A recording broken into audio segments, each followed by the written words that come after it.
yo creo que sí vale la pena irnos, Álvaro, primero al explicar un poco por qué el presidente no estuvo hoy en la mañana en el evento que ha sido tradición. La ceremonia solemne. La ceremonia solemne, sí, a donde se convocan a los tres poderes de la Unión, que se desarrolla en Querétaro, Álvaro. Bueno, ya lo había adelantado el propio presidente. En vez de asistir a esta ceremonia solemne que se lleva a cabo cada año, el 5 de febrero, en el Teatro de la República de Querétaro, capital, el presidente había anunciado hace un par de semanas que él prefería que el mismo día pudiera formular, como ya lo hizo hace un momento, un conjunto de prioridades legislativas para hacer reformas a la Constitución. Envió en su lugar a la secretaria de Gobernación, Luisa María Alcalde, y ella hizo uso de la palabra allá en el Teatro de la República en Querétaro, como hizo uso de la palabra también la presidenta de la mesa directiva de la Cámara de Diputados, la priista Guerra, y también la presidenta de la mesa directiva del Senado, Ana Lilia Herrera, y también hizo uso de la palabra no la ministra presidenta de la Suprema Corte, sino que delegó en el ministro Pérez Dayán el mensaje. ¿Por qué Pérez Dayán? Pues porque es el ministro contra quien Morena y sus aliados están promoviendo un juicio político. ¿Por qué razón? Bueno, porque a juicio del Ejecutivo y de un sector del Legislativo violentó la norma de la propia Suprema Corte de Justicia de la Nación, no la presidenta, sino el marco legal, para ejercer un voto de calidad y con ese voto de calidad nulificar nada menos que la reforma a la ley de la industria eléctrica, que, por supuesto, representó una prioridad legislativa y de política pública del gobierno del presidente López Obrador.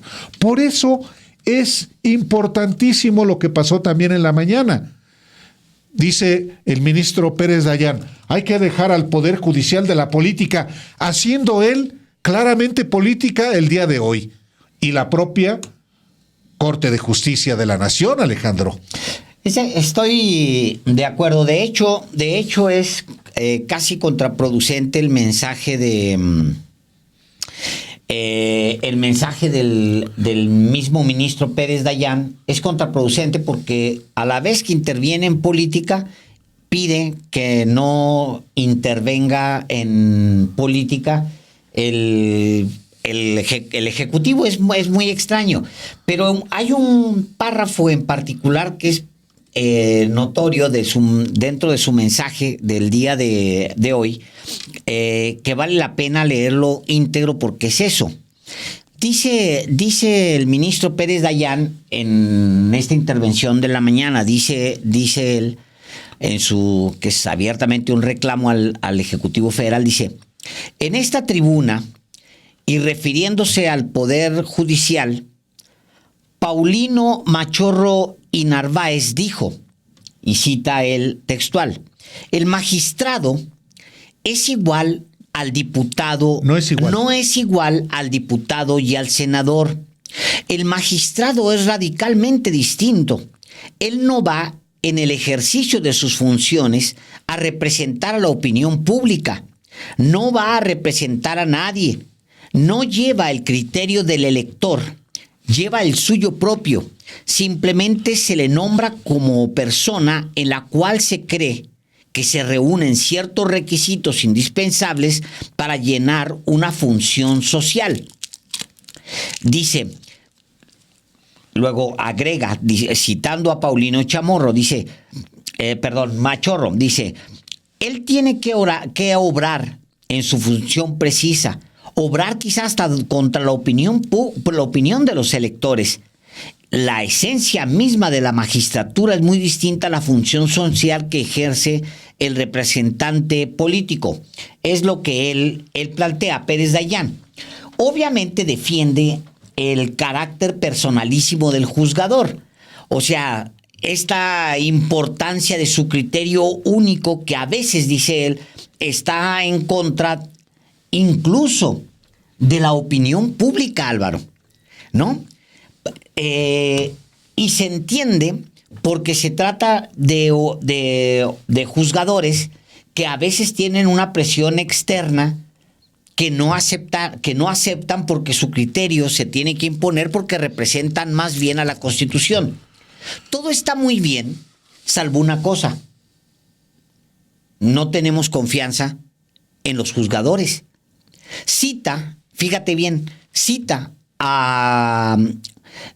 Pérez Dayán a Paulino Machorro y Narváez, o sea, cita a alguien del Constituyente de 1917 que en ese momento soñaban con ministros que no se corrompieran ante Coca-Cola, que no se corrompieran ante Salinas Pliego, que no se corrompieran ante el club de abogados de el jefe Diego y compañía y de todos los panistas que hacen lobby allá adentro, que han sido muchas veces denunciados y siguen metidos allá adentro.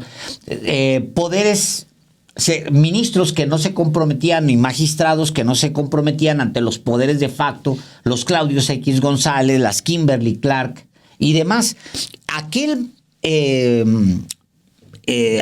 Paulino Machorro y Narváez no se imaginaba ministros que no estaban al servicio de los poderes de facto. Entonces, pues claro, en ese momento decía, no, es que tenemos que garantizar su libertad para que tengan un criterio limpio. Nada más que los ministros de la Corte actualmente no son libres. Están sometidos por las cadenas de los grandes poderes. Están sometidos al deseo de los grandes poderes y también a su propia ambición, porque no es gratis que obran a favor de los poderes. Sí, naturalmente. A reserva de escuchar ahorita al ministro Pérez Dayán, si no, él no asume como propias, o asume como propias palabras de otro, de un constituyente, de un erudito de Jalisco, de un militante del Partido Liberal en su momento, y dice Pérez Dayán, citando a Paulino Machorro, que un magistrado, es decir, un juez, no representa la opinión pública. Dice, no va a representar a nadie. Pues eso sería lo ideal, que no representara a nadie, y menos a ningún poder económico, a ningún poder fáctico, a ningún poder metaconstitucional. Eso es lo que se espera y eso es lo que se exige de los jueces, de los magistrados y de los ministros. Pero en los hechos, antes y después del manotazo de Ernesto Zedillo en 1994 contra la Suprema Corte, hace exactamente 30 años, lo que ha habido, por lo menos en esta etapa de 30 años en la Corte, son ministros, en su mayoría, que representan intereses facciosos, intereses parciales, diría Efraín González Morfín. Entonces, sí, está a debate y está empezando esta deliberación, que qué bueno que ocurra, que qué bueno que la sociedad mexicana le ponga los ojos a ese puñado de individuos que nadie elige y que en todo caso, cuando son elegidos por este puñado, pues están impunes, no se hacen cargo de lo que resuelven, y si hacen las cosas mal, nadie los sanciona. Ese es parte también del espíritu de esta reforma, Alejandro. Y quizá valga la pena comenzar con el mensaje del ministro Alberto Pérez Dayán, quien hoy habló a nombre de la Suprema Corte de Justicia, del Poder Judicial de la Federación, en momentos en que busca fincársele juicio político por sus determinaciones. Si te parece, Alejandro, vamos a escuchar al ministro Pérez Dayán hoy por la mañana en el Teatro de la República de Querétaro. En esta tribuna, y refiriéndose al Poder Judicial, Paulino Machorro y Narváez dijo: el magistrado no es igual al diputado o al senador. El magistrado es radicalmente distinto. Él no va en el ejercicio de sus funciones a representar a la opinión pública. No va a representar a nadie. No lleva el criterio del elector, lleva el suyo propio. Simplemente se le nombra como persona en la cual se cree que se reúnen ciertos requisitos indispensables para llenar una función social. Continuaba diciendo, él tiene que obrar en su función precisa, obrar quizás hasta contra la opinión de los electores. La esencia misma de la magistratura es muy distinta de la función social que ejerce el representante político. Hay que alejar al Poder Judicial de la política y no arrojarlo al fondo de ella para que no resulte un juego de las pasiones. Agrego yo, militancia y judicatura no son afines. Estas palabras se repiten hoy en este recinto 107 años después. El Poder Judicial tiene perfectamente claras esas palabras y entiende que por encima de la Constitución no hay poder alguno, nada ni nadie. No permitamos que esto se olvide o se confunda. Y es precisamente la Constitución Federal, esta que ahora conmemoramos, la que dio a la Suprema Corte de Justicia de la Nación las facultades suficientes para invalidar cualquier acto que no la respete, independientemente de la fuente de la que provenga, electa o no electa, sin distinción alguna. Bajo estas ideas, debemos coincidir todos considerando que los tres poderes de la Unión y sus integrantes, cualquiera que sea su origen, son democráticos al surgir precisamente del propio estamento constitucional. Aquí ninguno es más democrático que el otro. El texto supremo explica en su artículo 3 que por democracia debemos entender no solamente aquella estructura jurídica y un régimen político, sino un sistema de vida fundado en el constante mejoramiento económico, social y cultural del pueblo. Cada sentencia del Poder Judicial que obliga a quienes no cumplen con el mandato de la Constitución o de la ley a realizar lo que éstas prescriben, representa un acto democrático que honra la confianza popular en él depositada. En otras palabras, hacer cumplir la ley es uno de los actos democráticos más genuinos del servicio público. Defender a la Constitución es defender al pueblo mismo, aunque no siempre se quiera atender así. Duele escucharlo, lo sé, pero más doloroso sería dejarlo pasar. La cita aquí entonces es y debe seguir siendo ineludible frente al espíritu constituyente inmortalizado en su recinto histórico. El Poder Judicial cumple su cita y da cuenta puntual de su encomienda con independencia, con autonomía, con honradez, con imparcialidad, libre de remordimientos y siempre comprometido con su vocación democrática. No lo duden ni un momento. Hay Constitución, que viva la Constitución de México. Muchas gracias. Bueno, es mañoso Pérez Dañán porque hasta cita el artículo 3 sobre la definición de la democracia, conculcada, hay que decirlo, por tantas decisiones tomadas por los propios ministros de la Suprema Corte. Es positivo el planteamiento del presidente López Obrador en el sentido de que deben elegirse jueces, magistrados y ministros. Bueno, defiende Pérez Dañán a nombre del Poder Judicial que eso no sea posible.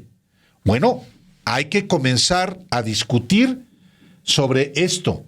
Y, bueno, parte de la discusión y también de la definición es el proceso electoral en curso.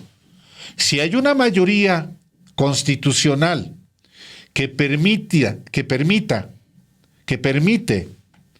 que se pueda hacer una reforma a la Constitución con este propósito, bueno, ni modo que los ministros de la Suprema Corte digan que el voto popular mayoritario es espurio y que no puede modificarse la Constitución para que ellos sean electos. No. Para eso es la soberanía popular consagrada también en la Constitución.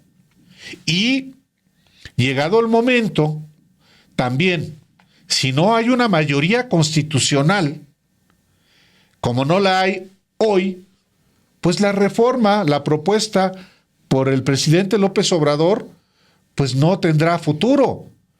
Pero de que este tema está discutiéndose y va a seguir discutiéndose, sin duda, Alejandro. Es que aquí, Álvaro, como si los mexicanos no supiéramos quiénes son estos ministros en particular, se aplican rescatan frases del constituyente de 1917 cuando se estaba creando, digamos, las condiciones o se estaban creando los criterios para ese poder judicial. O sea, cuando se estaba armando la Constitución, se decía, no, es que sí tenemos que darle autonomía a los jueces y magistrados, porque se imaginaban jueces y magistrados que no son los que existen ahora en México. Se imaginaban jueces y magistrados que eran éticos, que eran morales, que no respondían a los poderes de facto.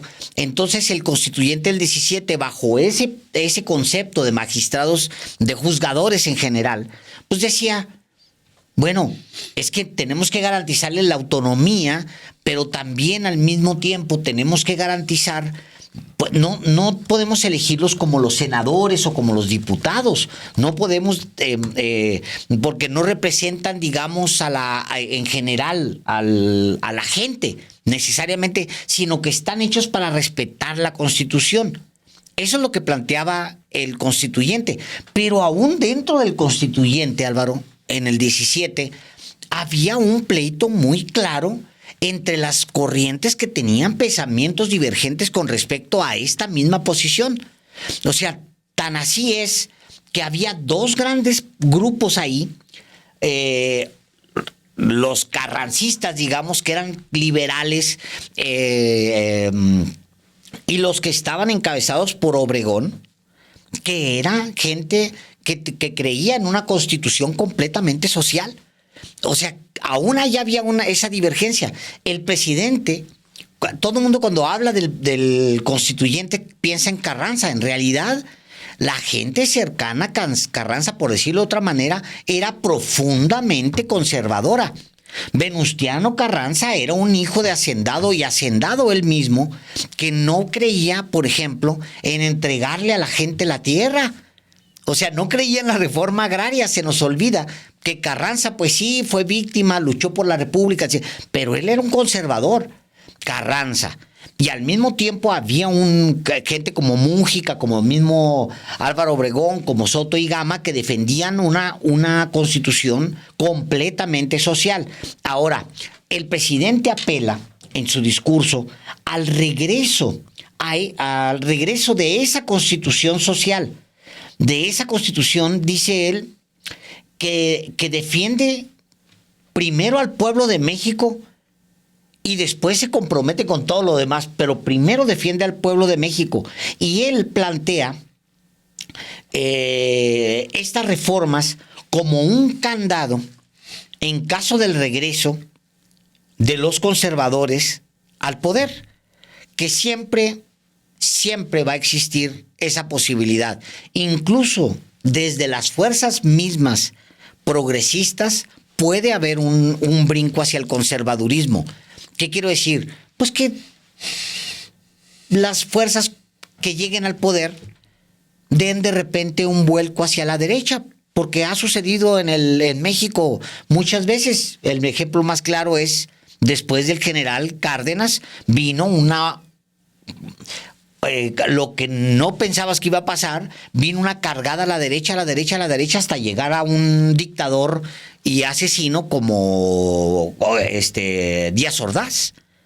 O sea, entonces dice el presidente, por lo menos este paquete de reformas hay que mantenerlos. Si los reaccionarios vuelven al poder, que les sea muy difícil echarlo para atrás, que se evite cualquier retroceso antipopular, dice él, en el futuro. Es decir, si vienen la contrarreforma, pues que batallen por lo menos. Bueno, es que si uno analiza quiénes integran, quiénes han integrado la Suprema Corte después de que hace 30 años Zedillo la desapareció de un manotazo, pues en su mayoría, no quiero decir que todos, pero en su mayoría son identificados con el conservadurismo. Este mismo ministro Alberto Pérez Dayán es la personificación de la derecha. Sí, estudió en La Salle, en la Universidad La Salle, de los hermanos lasallistas, estudió en la Universidad Panamericana del Opus Dei y llega a la Suprema Corte propuesto por, ¿quién crees? Por Felipe Calderón. Pues sí. Pero ya en acuerdo, como tantos acuerdos hizo Felipe Calderón con Enrique Peña Nieto. Alberto Pérez Dayán asume como ministro de la Suprema Corte después de que en el Senado se consolida el PRIAN. El PRIAN ha estado desde Salinas, pero en particular la bancada del PAN, que era de Calderón, coordinada por Ernesto Cordero, y donde estaban Roberto Gil Suar, Javier Lozano Alarcón, Francisco Javier García Cabeza de Vaca, y otros personeros, otros testaferros de Felipe Calderón. Y claro, ¿quién lo impulsa?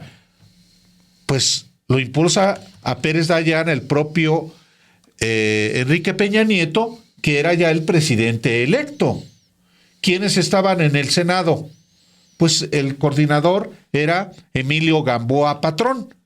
Este personaje, emblema del neoliberalismo, muy discreto, pero que fue desde secretario particular de Miguel de la Madrid hasta, senador con Enrique Peña Nieto, todo el sexenio.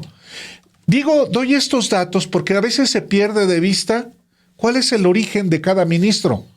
Pues este ministro, Alberto Pérez Dayán, representante del PRIAN, del conservadurismo y de los grandes intereses a los que se refería Alejandro Páez Varela. Entonces, Alejandro, sí, es muy importante haber escuchado a Pérez Dayán, muy mañoso, soportando su discurso en un constituyente de Sí, 1917, de pronto ya casi resulta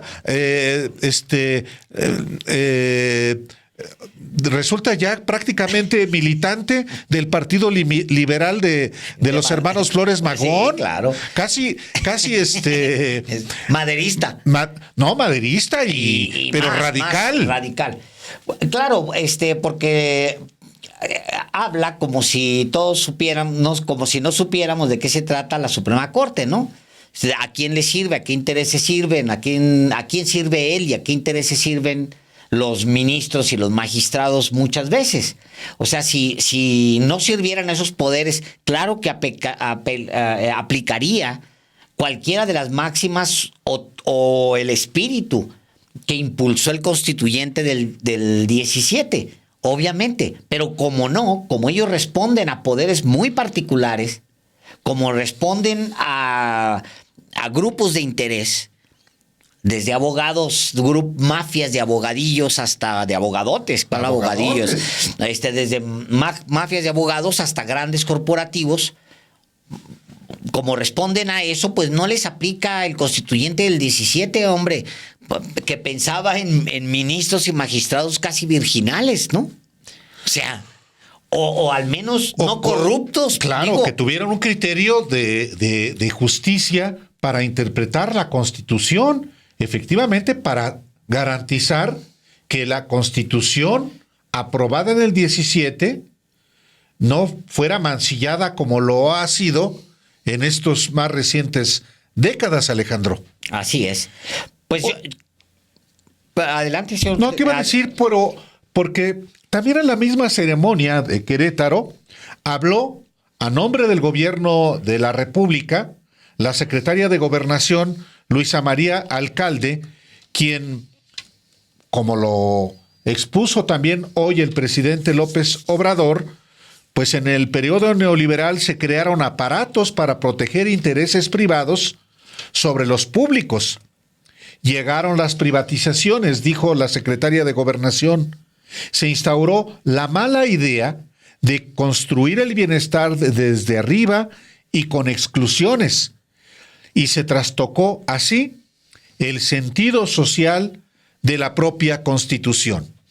Y pues escuchemos el mensaje, también parte del mensaje de la secretaria de Gobernación, ahí en el mismo recinto donde habló el ministro Pérez Dayán. El más elocuente de los diputados, Francisco Zarco, y su claro diagnóstico de quienes se encargaban de la administración de justicia de la época, y cito: en cuanto a los elegidos, desde que somos independientes, la administración de justicia ha sido monopolio de los sabios con título, de los hombres instruidos, de los letrados. ¿Y qué ha sido de la administración de justicia? Un caos, un embrollo, inamovible en medio de nuestros cambios. Ha estado muy lejos de corresponder a las esperanzas que aún se tiene en la sabiduría oficial.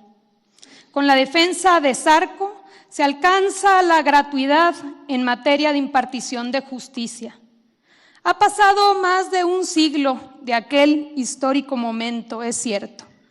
Es cierto que se han ampliado derechos individuales y se han reconocido derechos colectivos. Pero igual de cierto es que hasta la Constitución llegó el avasallante neoliberalismo y se crearon en ella aparatos para proteger intereses privados sobre los públicos. Llegaron las privatizaciones, se instauró la mala idea de construir el bienestar desde arriba y con exclusiones. Se trastocó así el sentido social de la propia Constitución. Este es el retorno del pacto social que se aprobó en este teatro y que se convirtió en referente para el mundo. Las reformas que conocemos hoy y que vamos a conocer esta tarde junto con las de los últimos 5 años son el camino de regreso al pacto social fundamentado desde el Pacto Federal. Un nuevo pacto social con la llegada del humanismo mexicano a la Constitución, la salvaguarda de los derechos sociales, educación, salud y salario, la solidaridad como principio colectivo, una idea más amplia del desarrollo y del bienestar social, lo que los liberales de 1917 y de todas las épocas y desde todos los rincones de la patria han anhelado para nuestra Constitución. Un nuevo pacto social con la llegada del humanismo mexicano a la Constitución. Elevar a rango constitucional la obligación del Estado de proteger a la población más vulnerable y devolverle el sentido al artículo 39. Todo poder público dimana del pueblo. Ahí está. ¿Qué es lo que decíamos, Alejandro? A ver, todo poder público dimana del pueblo. Esto no es una invención, es una frase en la Constitución General de la República. Por eso, también el momento en el que hace esta presentación de los 20 puntos del presidente López Obrador hoy es muy particular, pues es en esta coyuntura electoral. La idea misma, Álvaro, de que los poderes dimanan, ¿no? Que dimanan del pueblo, es porque podrían haber puesto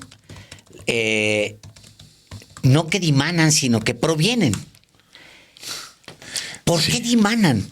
¿Por qué utilizar esa frase, ¿no? Un verbo tan generoso?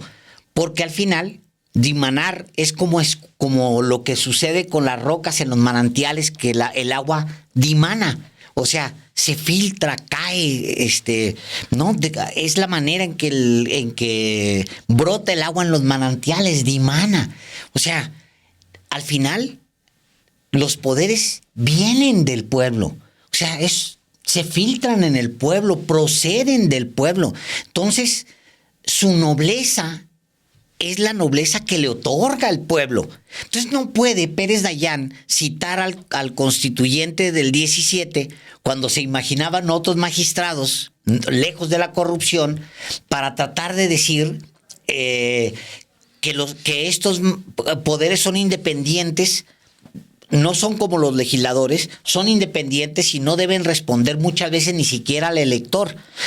Claro, si se trataran de ministros probos y no corruptos, no corrompidos, que han estado operando en contra del designio de la gente, o sea, en cosas tan puntuales como desbaratar la propiedad de la gente. Lo que ha sido propiedad de la gente, cuando desbaratas una empresa del Estado, cuando entregas una mina, cuando entregas un terreno a particulares que pertenecía a la gente, es decir, al Estado, pues estás operando en contra de la gente. Entonces eso no es dimanar, digamos.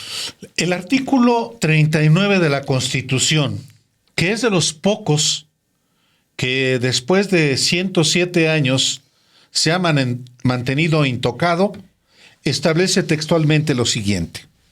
Y es hermoso el fraseo también, Alejandro. Artículo 39 de la Constitución. La soberanía nacional reside esencial y originariamente en el pueblo. Palabra que cómo les detestan los conservadores. ¿Cómo que pueblo? Bueno, la Constitución, en el artículo 39, dice así. Agrega al artículo 39. Todo poder público dimana del pueblo y se instituye para beneficio de éste. Claro. El pueblo tiene en todo tiempo el inalienable derecho de alterar o modificar la forma de su gobierno. Así es. Este artículo constitucional disgusta a la oligarquía, Alejandro. Claro, porque odian al pueblo, Álvaro. ¿Cómo pues es que el pueblo, la soberanía reside en el pueblo? No, no, señor, reside en los que tienen dinero.